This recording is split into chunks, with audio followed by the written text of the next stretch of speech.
Helgan, the homeworld of the Helghast. A weak and ailing planet, ruled by a crumbling dictatorship. We go in, take out those loyal to the ruling party, and the people will rise up and do the rest. We'll be home in no time, and the Helghast will threaten us no more. At least that's what they tell us. Me, I'm a soldier, and I trust my instincts. And my instincts are telling me something's not right.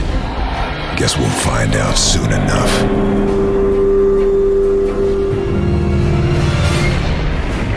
Unleash the whirlwind of our wrath! Our guns never tire, and we have beaten back the foe!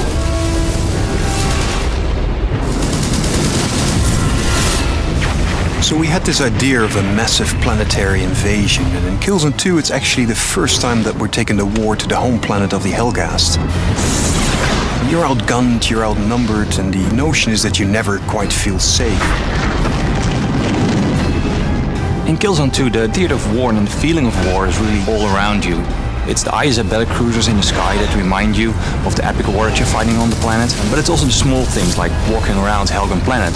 And we try to really entrench this feeling of war in all the different elements. Immersion for Killzone 2 is really important for us. So we removed all the distractions, such as the HUD, for example, which always sits in between the player and the actual world. We wanted to make the player feel vulnerable, so we have a lot of things going on that make him feel that he's really there.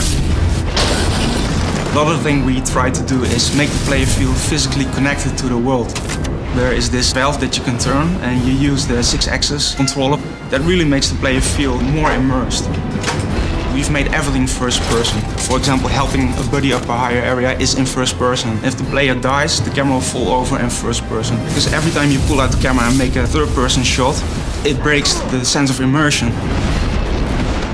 The PlayStation 3 has allowed us to do much more complex things with the AI in Killzone 2. The Helghast will respond much more to the player's actions. They will jump over obstacles and hide behind cover. And if you shoot the cover, they will rethink what to do and make another plan.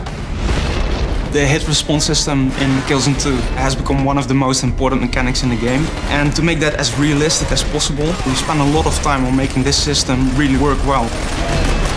Whenever the player fires at an enemy in a certain situation, he will see a different response, which really adds to the variety of the game. We've invested a lot of time in our animation systems to get a good blend between physics-driven animations combined with mocap and hand-animated. And by doing that, we got this kind of really nice blend of viscerality to the characters. So basically, if you shoot them, everything kind of moves realistically, and we put a lot of effort in that because it's so important. Every hit in our game has got to create a very dramatic impact. You see that in the environments through loads of destructibility, but also on the characters. There's a lot of variety in how your enemies react to your bullets, and that, to us, creates a very unique and innovative gameplay experience.